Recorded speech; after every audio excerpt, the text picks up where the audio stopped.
పద్దెంది పడిమెట్ల పైకెక్కి గుడికేగు భక్తులకు ఎదురొచ్చే బంగారు స్వామి ఇరుముడులు స్పృశించి శుభమును చుదీవించి జన బృందముల చేరే జగమేలు స్వామి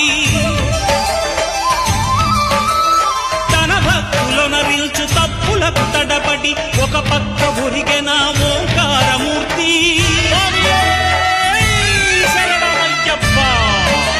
స్వాములందరూ తనకు సాయము కాగా ధీమంతుడై లేచే ఆ కన్య స్వామి